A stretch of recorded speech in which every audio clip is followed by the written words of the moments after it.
ابو حدیث الاسراء وقول اللہ تعالی سبحان الذی اسرا بعبدہ لیلا من المسجد الحرام الى المسجد الاقصى عن جابر بن عبد اللہ رضی اللہ عنہما انہ سمع رسول اللہ صلی اللہ علیہ وآلہ وسلم یقول لما کذبنی قریش قمت فی الحجر فجعل اللہ لیا بیت المقدس فتفقت اخبرهم عن آیاتہ وانا انظر الیہ۔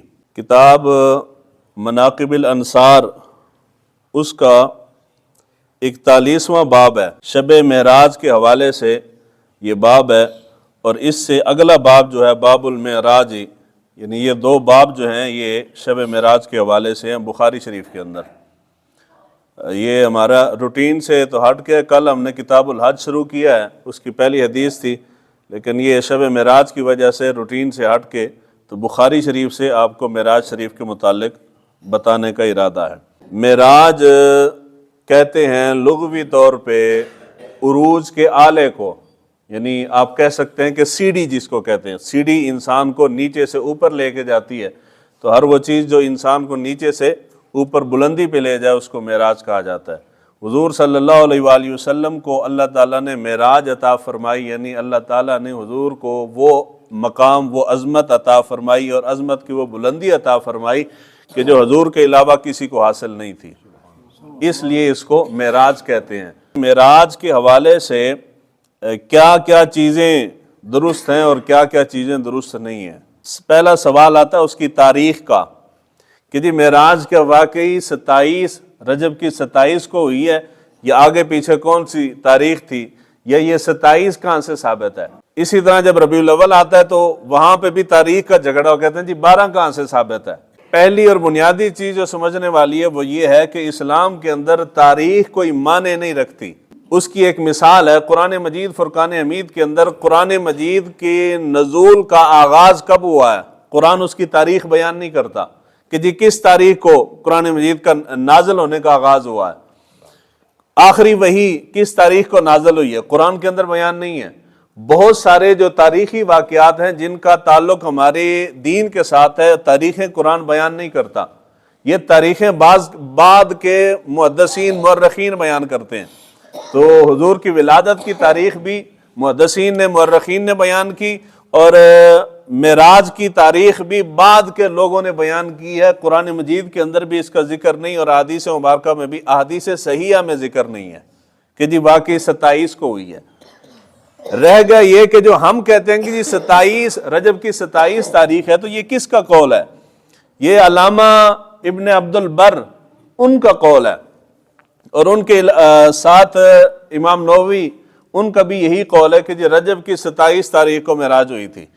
اس کے علاوہ محدثین نے، علماء نے جو لکھا ہے وہ کہتے ہیں کہ جی تاریخ کے اندر اختلاف ہے، لیکن مسئلہ یہ بنا ہے کہ اختلاف ہونے کے باوجود امت اگر کسی ایک چیز پہ متفق، ایک چیز کے اوپر، ایک تاریخ کے اوپر جمع ہو گئی ہے، تو اس کے اندر گناہ کون سا ہے؟ جی کسی بندے کو لگتا ہے کہ جی 27 تاریخ کو معراج نہیں ہوئی، تو چلو ٹھیک ہے مان لیتے 27 کو نہیں، وہ کہتے جی 28 کو ہے، چلو وہ 28 کو مان لے کہ جی ٹھیک ہے 28 کو ہو گئی۔ کسی بھی تاریخ کوئی معنی نہیں رکھتی، تاریخ کے آگے پیچھے ہونے سے، ثابت ہونے یا نہ ہونے سے فرق نہیں پڑتا، واقع کے ہونے کے اوپر فرق پڑتا ہے کہ جی واقعہ ہوا ہے کہ نہیں ہوا۔ جی معراج کا واقعہ ہوا ہے، معراج ہوئی ہے، اس کے اندر تو شک ہی نہیں ہے۔ رہ گیا تاریخ آگے ہو یا پیچھے ہو، قرآن حدیث کے اندر ہو یا نہ ہو، یا بعد کے محدثین مورخین بیان کریں، تو اس سے کوئی معراج کی فضیلت کے اوپر فرق کوئی نہیں پڑتا۔ تو ثابت یہ ہے کہ جی معراج کی تاریخ کا بیان قرآن کے اندر بھی نہیں، اور احادیث صحیحہ کے اندر بھی نہیں ہے، یہ بعد کے ائمہ کرام نے اور مورخین نے، محدثین نے بیان کی ہے، سب نے مختلف بیان کی ہے۔ ہم 27 اس لیے مانتے ہیں کہ جی 27 کے اوپر امت متفق ہو گئی ہے، امت کا اجماع ہو گیا، امت اکٹھی ہو گئی ہے، یہ سب کا عمل یہی ہے کہ جی 27 کو ہی معراج ہوئی ہے، تو 27 کو مان لینی چاہیے، اس کے اندر کوئی مذائقہ کوئی نہیں ہے۔ اب دوسرا حصہ آ جاتا ہے کہ جی معراج کا کتنا حصہ جو واقعہ بیان کیا جاتا ہے، کتنا حصہ کہاں پہ ہے اور کہاں پہ نہیں ہے۔ باب کے آغاز میں سورہ اسرا کا ابتدائی حصہ امام بخاری نے بیان کیا ہے، مسجد حرام سے لے کے مسجد اقصی تک کا حصہ جو ہے یہ سورہ بنی اسرائیل کے اندر ہے، سورہ اسرا کے اندر یہ حصہ بیان ہوا ہے تفصیل کے ساتھ۔ جو بندہ اس حصے کا انکار کرتا ہے، یہ چونکہ قرآن سے ثابت ہے، نص قطعی سے ثابت ہے، جو معراج کے اس حصے کا انکار کر دیتا ہے مسجد حرام سے مسجد اقصی تک، تو وہ بندہ مسلمان نہیں رہتا، کیونکہ وہ براہ راست قرآن کا انکار کر رہا ہے۔ اس کے بعد ہے دوسرا حصہ مسجد اقصی سے لے کے سدرۃ المنتہا تک، یہ سارے کا سارا حصہ جو ہے معراج کا، یہ احادیث صحیحہ سے ثابت ہے اور یہ بخاری کے اندر ہے۔ یعنی صرف اگر آپ کہیں کہ جی ایک حدیث پڑھوں اور اس کے اندر سارا واقعہ معراج موجود ہو، تو یہ جو باب ہے، باب نمبر 42 ہے بخاری کا، یہ کتاب مناقب الانصار کا، باب و معراج، نام ہی اس کا معراج ہے، اس کی پہلی حدیث مبارکہ ہے۔ اب میں ساری پڑھ نہیں سکتا، وہ تقریباً 1.5 صفحے کے اوپر ہے، اگر اس کو بیان کرو تقریباً 2-3 گھنٹے لگ جائیں گے۔ یہ اس حدیث مبارکہ کے اندر معراج جہاں سے شروع ہوئی ہے، حضور کا کہاں سے آغاز ہوا ہے معراج کا، وہاں سے لے کے سدرۃ المنتہا، ساتوں آسمان کی تفصیل، کس کس آسمان پہ حضور کس کس نبی سے ملے ہیں، اس سے کیا گفتگو ہوئی ہے، کیا سوال جواب ہوئے ہیں، پھر حضور 7ویں آسمان پہ چلے گئے، 7ویں آسمان سے سدرۃ المنتہا پہ چلے گئے، سدرۃ المنتہا تک اس حدیث پاک میں بیان موجود ہے۔ یعنی یہ سارا تفصیل ساتوں آسمانوں کی، مسجد حرام سے سدرۃ المنتہا تک، یہ ساری تفصیل اس ایک روایت کے اندر موجود ہے۔ اس کا مطلب یہ ہے کہ جی حدیث صحیح ہے تو اس کا بھی انکار نہیں ہو سکتا۔ کوئی حدیث ہو نا نیچے درجے کی تو اس کا انکار کرنے کی گنجائش ہوتی ہے، مگر یہ حدیث جو ہے یہ صرف بخاری کے اندر ایک مرتبہ نہیں ہے، یہ 2 مرتبہ صرف یہ ایک روایت جس کے اندر تفصیل کے ساتھ معراج بیان ہوا ہے، 2 روایتیں ہیں، یہی روایت 2 مرتبہ رپیٹ ہوئی ہے۔ اس کے علاوہ مسلم شریف کے اندر بھی اور سیاستہ کے اندر کثیر مرتبہ یہ روایت موجود ہے۔ اس کے بعد تیسرا حصہ آ جاتا ہے، سدرۃ المنتہا سے لے کے آگے اللہ تعالیٰ کے پاس جانا، خلوتوں میں جانا اور وہاں گفتگو اور ملاقات وغیرہ، یہ جو حصہ ہے اس کا بعض حصہ سورہ نجم کے اندر موجود ہے، قرآن مجید کی سورہ نجم کے اندر، اور وہاں سے واپسی کا، یہ جنت اور دوزخ کے احوال اور وہاں کا نظارہ کرنا اور یہ جو معاملات ہیں، ان میں سے بعض حصے ایسے ہیں کہ جو صحیح حدیث سے ثابت ہیں اور بعض ایسے ہیں کہ جو ایک سچ کے ساتھ 2-3 جھوٹ ملا کے بھی آگے تقسیم ہو جاتا، لوگوں کو اتنا محسوس نہیں ہوتا۔ لیکن جو چیز ثابت ہے وہ یہ ہے کہ جی سدرۃ المنتہا تک اس کے اندر کوئی شک و شبہ نہیں ہے۔ واپسی کا بھی اختصار کے ساتھ یہاں پہ ذکر ہے کہ جب حضور واپس تشریف لا رہے تھے تو 50 نمازیں ملی، تو راستے میں حضرت موسیٰ علیہ السلام ملے تو انہوں نے پوچھا کہ جی اللہ تعالیٰ نے آپ کو کیا تحفہ دیا ہے، تو انہوں نے بتایا کہ جی 50 نمازیں ہیں۔ تو پھر وہ حضور کا بار بار واپس جانا اور وہاں سے کم کروا کے پھر آنا، پھر واپس جانا، 10 پھر کم ہو جانا، پھر واپس آنا، پھر ان کو بتانا، یہ ساری تفصیل اسی روایت کے اندر ہے۔ یعنی یہ بات درست ہے، واقعی اللہ کے نبی نے حضور کو یہ مشورہ دیا تھا کہ آپ واپس جائیں۔ جب 5 کروا کے حضور واپس تشریف لائے تو پھر بھی یہ روایت کے الفاظ ہیں، حضرت موسیٰ علیہ السلام نے پھر پوچھا کہ جی اللہ تعالیٰ نے اب کتنی نمازیں کم کر دی ہیں، تو حضور نے فرمایا کہ 5 نمازیں کم کر دی ہیں، اب صرف 5 بچ گئی ہیں۔ تو حضرت موسیٰ علیہ السلام نے فرمایا کہ بنی اسرائیل کے اندر میں یہ تجربہ کر چکا ہوں اور میں بڑے مشکل حالات دیکھ چکا ہوں، لوگ 5 نمازیں بھی نہیں پڑھیں گے۔ ان کی بات درست تھی، لوگ نہیں پڑھتے نا جی 5، تو 5 نمازیں بہت زیادہ ہیں۔ تو آپ نے فرمایا کہ پھر آپ اپنے رب کے پاس جائیں اور پھر کم کروا کے لائیں۔ تو حضور نے فرمایا کہ میں اتنی مرتبہ گیا ہوں نماز کی تخفیف کے لیے، تو اب دوبارہ جانا مجھے حیا آتی ہے رب سے کہ میں کس طرح جا کے کہوں کہ جی 5 بھی زیادہ ہیں۔ تو حضور اس کے بعد پھر نہیں گئے۔ تو اگر حضور اس کے بعد بھی جاتے، اگر گئے نہیں، اگر جاتے تو حضور یہ بھی کم کروا لیتے۔ یعنی یہ ہے اختیار کا ہونا۔ اللہ تعالیٰ نے تو 50 فرض کی ہیں نا، آگے جو کم کروائی ہیں وہ رحمت مصطفیٰ ہے۔ اب وہ اس کا رحمت مصطفیٰ کا دوسرا حصہ بھی ہے کہ جی پڑھنی 5 ہے مگر ثواب تو 50 کا مل رہا ہے۔ یہ ہے، یعنی اللہ تعالیٰ نے حضور کو مکمل اختیار عطا، با اختیار نبی بنا کے بھیجا ہے۔ یہ نہیں کہ وہ ایسا نبی ہے کہ جو کچھ کر ہی نہیں سکتا۔ اس کے بعد یہ روایت آ جاتی ہے جو میں نے پڑھی ہے، حضرت جابر بن عبداللہ رضی اللہ تعالیٰ عنہ وہ بیان کرتے ہیں کہ حضور صلی اللہ علیہ وآلہ وسلم نے فرمایا کہ جب قریش نے میری تکذیب کی، یعنی مجھے جھٹلایا، میرا انکار کر دیا، تو میں اس وقت ہجر کے اندر کھڑا ہوا تھا، اللہ تعالیٰ نے بیت المقدس اور میرے درمیان حجابات اٹھا دیے، وہ جو مجھ سے سوال کرتے تھے میں بیت المقدس کو دیکھ کے ان کا جواب دیتا رہتا تھا۔ روایت واقعہ کیا ہے؟ واقعہ یہ ہے کہ جب حضور صلی اللہ علیہ وآلہ وسلم معراج سے واپس تشریف لائے تو صبح کو ٹائم تھا، حضور باہر کھڑے ہوئے تھے، ابو جہل وہاں سے گزرا، تو مخالف کا کام ہوتا ہے شرارت کرنا، اس نے بطور مزاح اور بطور شرارت کہا کہ محمد آج کوئی نئی بات نہیں سنانی۔ حضور جو نئی وہی آتی تھی اوپر سے تو حضور سناتے تھے، حضور نے فرمایا ہاں نئی بات ہے۔ انہوں نے کہا کیا نئی بات ہے؟ تو حضور نے فرمایا کہ میں رات یہاں مسجد حرام سے مسجد اقصی شام میں گیا ہوں۔ تو وہ حیران رہ گیا، اس نے کہا کہ اگر میں لوگوں کو جمع کر لوں تو آپ لوگوں کے سامنے یہ بات بتائیں گے؟ تو حضور نے فرمایا ہاں بتا دوں گا۔ تو وہ گیا، لوگوں کو شور شرابہ کر کے لوگوں کو جمع کر کے لے آیا۔ جب لوگ آ گئے، حضور اس وقت بیت اللہ کے اندر کھڑے تھے، تو جب لوگ جمع ہوئے تو ابو جہل نے کہا کہ اب ان لوگوں کے سامنے بیان کریں۔ تو حضور صلی اللہ علیہ وآلہ وسلم نے ان کے سامنے یہ بات کہی کہ میں رات کو گیا تھا مسجد اقصی اور رات کو واپس بھی آ گیا ہوں۔ روایت میں ہے کہ جس وقت حضور نے یہ فرمایا تو بعض لوگ حیران ہو کے انہوں نے سروں پہ ہاتھ رکھ لیے، اور بعض اونچی اونچی آواز سے ٹھٹھا اور مذاق اور ہنسنے لگ گئے۔ اب یہ ہنسنا کیوں ہے؟ یہ حیرت کیوں ہے؟ یہ حیرت اور ٹھٹھا اور مذاق اس لیے ہے کہ حضور فرما رہے ہیں کہ میں بیداری میں گیا ہوں، عالم بیداری میں۔ اگر حضور فرماتے کہ میں خواب میں گیا ہوں تو پھر تو حیرت علی کو گل ہے، پھر تو کوئی حیرت علی گل۔ وہ بات جو اس وقت کے کافر سمجھ گئے تھے، آج کے مسلمان کو سمجھ نہیں آئی۔ وہ ایک مسلمان بیٹھا نا جس نے حضور کے معراج کا انکار کرنا، وہ اور تو انکار کر نہیں سکتا نا، کہ قرآن کے اندر بیان ہے، تو وہ پھر اپنا رانجھا راضی کرنے کے لیے کہتے ہیں کہ جی حضور عالم بیداری، یعنی جاگتے ہوئے جسمانی طور پہ معراج نہیں ہوئی بلکہ خواب میں ہوئی ہے۔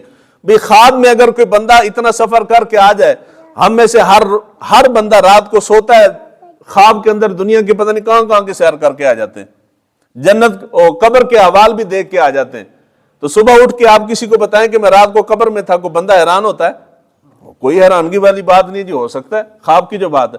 وہ لوگ کیوں حیران ہو گئے؟ اس لیے حیران ہو گئے، حضور فرما رہے تھے کہ میں اپنے جسم کے ساتھ جیتا جاگتا گیا ہوں اور واپس بھی آ گیا ہوں، اس بات پہ حیران تھے۔ تو جب وہ حیران ہوئے، اب انہوں نے اپنا ذہن مطمئن کرنا ہے، انہوں نے کہا کہ اگر آپ واقعی مسجد اقصی گئے ہیں تو آپ بتائیں کہ مسجد اقصی کے دروازے کتنے ہیں؟ اب یہ بعض چیزیں ایسی ہوتی ہیں، بندہ وہاں رہ رہا ہوتا ہے، مثال ہے مجھ سے کوئی پوچھے کہ بتائیں مسجد کی کھڑکیاں کتنی ہیں، حالانکہ مجھے اتنا عرصہ ہو گیا، میں نے کبھی گنی تھوڑی ہیں کتنی ہیں، حالانکہ رہ رہا ہوں، آپ میں سے کہیں کو نہیں پتا ہوگا جی کتنی کھڑکیاں، دروازے کتنے ہیں جی، اس کے اوپر بلب کتنے ہیں جی، پنکھے کتنے ہیں، نہیں پتا ہوتا۔ حضور فرماتے ہیں کہ مجھے اس وقت اتنا غصہ آیا، اس سے پہلے مجھے اتنا کبھی نہیں آیا تھا، جب انہوں نے سوال کیا کہ بتائیں مسجد اقصی کے کتنے دروازے ہیں، یہ اس کے بعد یہ حدیث ہے۔ حضور فرماتے ہیں کہ جب انہوں نے سوال کیا، میرا انکار کیا، وہ کہتے نہیں جی آپ کی بات جھوٹی ہے کہ آپ رات کے تھوڑے سے حصے میں گئے ہیں اور واپس بھی آ گئے ہیں، اگر آپ سچے ہیں تو بتائیں کہ کتنے دروازے ہیں۔ اس وقت چونکہ شام کا اور مکے کا بہت زیادہ فاصلہ ہے، تو حضور فرماتے ہیں کہ اللہ تعالیٰ نے مسجد اقصی اور میرے درمیان جو حجابات تھے وہ سارے اٹھا دیے تھے۔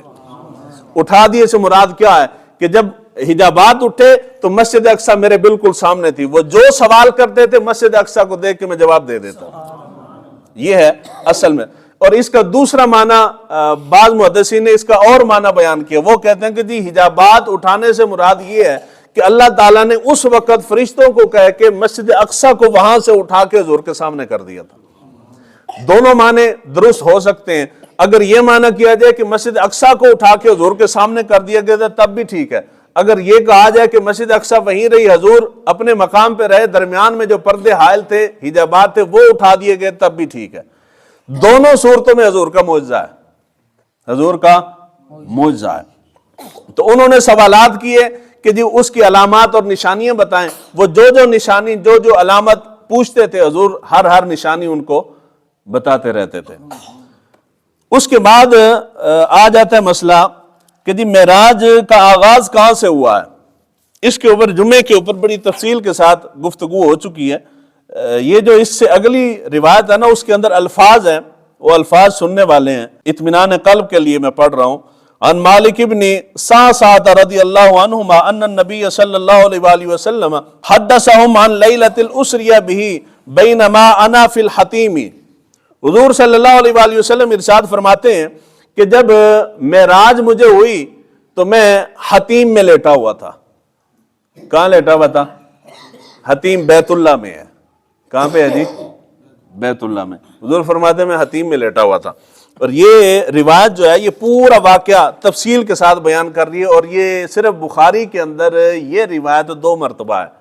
معراج النبی کے حوالے سے 21 روایتیں صرف بخاری میں ہیں۔ اب بخاری سے نیچے نہ بھی جانا چاہیں تو صرف بخاری سے ہی معراج ثابت ہو جاتا ہے سارا۔ اتنا مضبوط اور عظیم الشان معجزہ ہے۔ یہ ایویں کسی کی گھڑی ہوئی قصے کہانیاں نہیں ہیں، حضور کا ایسا معجزہ ہے کہ انبیاء میں سے، کل انبیاء میں سے اتنا عظیم الشان معجزہ کسی نبی کو نہیں ملا۔ تو حضور فرماتے ہیں میں حتیم میں تھا۔ حتیم بعض نے کہا کہ جی اس سے مراد یہ ہے کہ حضور صلی اللہ علیہ وآلہ وسلم حجر اسود اور مقام ابراہیم کے درمیان وہاں پہ موجود تھے، یعنی اگر حتیم میں ہو یا حجر اسود کے پاس ہو یا مقام ابراہیم کے پاس ہو یا اس مقام کے درمیان ہو، ثابت یہ ہوتا ہے کہ اس وقت حضور تھے بیت اللہ میں۔ کہاں پہ تھے جی؟ جب معراج کا آغاز ہوا تو بیت اللہ میں تھے۔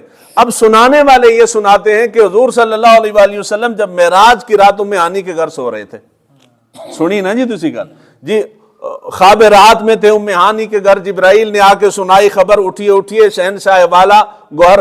یعنی وہ بیان کرنے والے بھی، روایات بھی، کہانی بھی اس قسم کی بیان کی جاتی ہے کہ حضور صلی اللہ علیہ وآلہ وسلم اس رات حضرت ام ہانی ان کے گھر آرام فرما رہے تھے۔ حضرت ام ہانی جو ہے یہ حضرت علی شیر خدا کی بہن ہے۔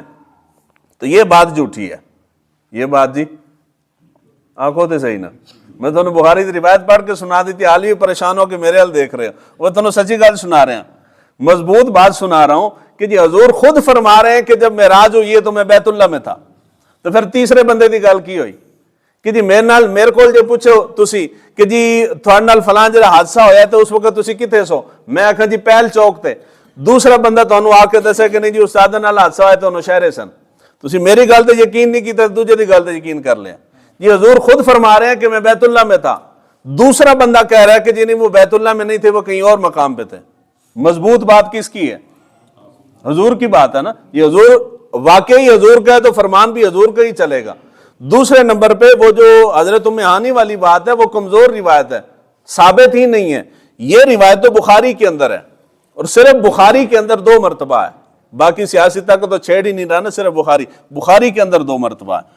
اس کے بعد آ جاتا ہے معراج النبی کے حوالے سے جو نوافل پڑھتے ہیں، نوافل پڑھنا یا روزے رکھنا یا عبادات وغیرہ یا جتنے معاملات ہیں، یہ سوشل میڈیا ہے نا، اب وہ رات آئی ہے تو فیس بک کے اوپر، واٹس ایپ کے اوپر وہ پوسٹیں بنا کے نفلوں کا طریقہ بنا کے نا جی معراج والے دن آپ نے شب معراج اس طرح نوافل پڑھنے ہیں۔ اس کے اوپر یہ ویڈیو کے اندر سارے حوالہ جات آ جائیں گے کہ یہاں ٹائم بالکل شارٹ ہوتا ہے، سارے حوالہ جات دیے نہیں جا سکتے۔ امام ابن حجر عسقلانی، امام نووی اور علامہ شوکانی سمیت کثیر محدثین کا قول یہ ہے کہ معراج کے حوالے سے عبادات کی کوئی روایت حضور سے ثابت نہیں ہے، کوئی روایت کہ جس میں حضور نے فرمایا کہ جب 27ویں تاریخ ثابت نہیں تو اس رات کی فضیلت کے اوپر عبادت یا روزے رکھنا یہ کہاں سے ثابت ہے؟ یعنی یہی طے نہیں، ہم تو طے اس لیے کر رہے ہیں کہ جی بعد کی امت نے اس بات پہ اتفاق کر لیا کہ جی 27ویں تاریخ تھی تو مان لینا چاہیے اس میں 27ویں، اس کے اندر حرج کوئی نہیں ہے۔ حضور سے تو ثابت نہیں، حضور نے تو نہیں فرمایا کہ میں 27 تاریخ کو گیا تھا۔ تو جب تاریخ ثابت نہیں تو 27 تاریخ کے متعلق حضور نے روزے کا کب کہا ہے یا نوافل پڑھنے کا کب کہا ہے؟ جتنا بیان کیا جاتا ہے وہ ساری کی ساری وہ روایتیں ہیں جو حضور سے ثابت نہیں ہیں۔ یہ ایک الگ مسئلہ ہے کہ ثابت ہے یا نہیں، یہ الگ مسئلہ ہے کہ پڑھنا چاہیے یا نہیں پڑھنا چاہیے۔ یہ 2 مسئلے جدا جدا ہیں، انہوں سمجھنا ہے۔ تو اسی بات ہی جا کے استاد سانو نفل پڑھنے تو بھی روک سڑے ہیں، وہ منع نہیں کر رہا، لیکن مسئلہ سمجھا رہا ہوں۔ عبادت کرنے، نفل پڑھنے کے متعلق یا روزہ رکھنے کے متعلق کوئی روایت حضور سے ثابت، شب معراج کے حوالے سے کوئی بھی ثابت نہیں۔ رہ گیا یہ سوال کہ جی وہ جو بیان کرتے ہیں، بیان کرنے والے جو حوالہ جات نیچے دیتے ہیں، زیادہ تر ان میں حوالہ جات بزرگوں کے ہیں۔ مثال ہے سرکار غوث پاک کا حوالہ لکھ دیتے ہیں، غنیت الطالبین کا حوالہ لکھ دیتے ہیں۔ یہ اگر بزرگوں کو قول ہے، بزرگوں کے قول سے یہ بات ثابت نہیں ہوتی۔ یہ طے کرنا کہ جی فلاں نماز پڑھنے سے آپ کو اتنا ثواب ملے گا، ثواب کسی نے دیکھا نہیں۔ ثواب کا تعین صرف دو ہستیاں کر سکتی ہیں، یا تو اللہ تعالیٰ بتائے گا کہ میرے بندے تو فلاں کام کرے گا تو میں اتنا تجھے اجر عطا فرماؤں گا، یا یہ بات حضور بتا سکتے ہیں۔ حضور کے علاوہ نیچے کوئی بھی بندہ نہیں بتا سکتا کہ جی کون سا کام کرنے سے کون سا ثواب ملے گا۔ اب میں نے پڑھا ہے وہ جو روایت گردش کر رہی ہے کہ جی 2 نفل پڑھے جائیں یا پتہ نہیں 100 نفل پڑھے جائیں اور اس کے بعد یہ فلاں فلاں کلمات پڑھے جائیں، تو حضور نے فرمایا کہ اتنے سالوں کے گناہ معاف ہو جائیں گے اور اتنا اجر ملے گا اور یہ سارا کچھ۔ بعض نے اس کے نیچے غنیت الطالبین کا حوالہ لکھا ہے، بعض نے شعب الایمان کا لکھا ہے۔ شعب الایمان کا ہو یا غنیت الطالبین کا ہو یا کسی اور بزرگ کا قول ہو، کسی بزرگ سے یہ ثابت نہیں ہوتا، نہ بزرگ یہ طے کر سکتے ہیں کہ جی کس کام کرنے سے کتنا ثواب ملے گا۔ یہ اللہ تعالیٰ کو معلوم ہے یا اللہ کے نبی کو معلوم ہے۔ اب سوال آیا کہ جی کیا نہیں پڑھنا چاہیے؟ یہ بات غلط ہے۔ نفلی نماز، نوافل، ہر روز اگر کوئی بندہ کھڑا ہو کے 100 نفل پڑھے، کائنات کا کوئی بندہ اس کو ناجائز نہیں کہہ سکتا۔ وہ کہہ سکتا ہے جی ایک بندے کی توفیق ہے، وہ بندہ ہر نماز کے ساتھ 4 نفل پڑھ لیتا ہے تو پڑھتا رہے، ہر مہینے کسی مخصوص دن وہ 100 نفل پڑھتا ہے تو 200 پڑھ لے، کوئی مسئلہ نہیں۔ آپ شب معراج کو 27 تاریخ کو 100 نوافل پڑھتے ہیں، اللہ تعالیٰ آپ کو ہمت، طاقت، توفیق دیتا ہے تو اس کے اندر گناہ کوئی نہیں۔ نفلی نماز ہے، آپ پڑھیں گے تو ثواب ملے گا۔ اور اگر اگلے دن آپ روزہ رکھ لیتے ہیں، حالانکہ حضور کا فرمان نہیں، حضور کا فرمان نہ بھی ہو، کسی بھی دن کوئی بھی بندہ روزہ رکھ لے تو اس کے اندر گناہ کوئی نہیں ہے۔ تو اگر ایک مخصوص دن رکھ لیا جائے تو گناہ اس کے اندر بھی کوئی نہیں۔ اگر کوئی بندہ کل کا روزہ رکھ لیتا ہے ثواب کی نیت سے تو ظاہری بات ہے روزہ کسی بھی دن کا رکھیں، اللہ کی رضا کی خاطر رکھا جاتا ہے تو ثواب ملے گا۔ گل سمجھ آ گئی جی یہ 2 چیزیں ہیں جدا، حضور سے ثابت نہیں ہے۔ اگر کوئی کر لے ثواب کی نیت سے تو ثواب اس کو ملے گا، کیونکہ نفلی نماز ہے نا جی، نفلی روزہ ہے، نفلی عبادت ہے، تو اگر کوئی کرے گا تو 100 بسم اللہ کرے۔ لیکن یہ کہنا کہ حضور سے ثابت ہے تو حضور سے ثابت نہیں ہے۔ اللہ تعالیٰ ہمیں دین کو سیکھنے سمجھنے کی توفیق عطا فرمائے۔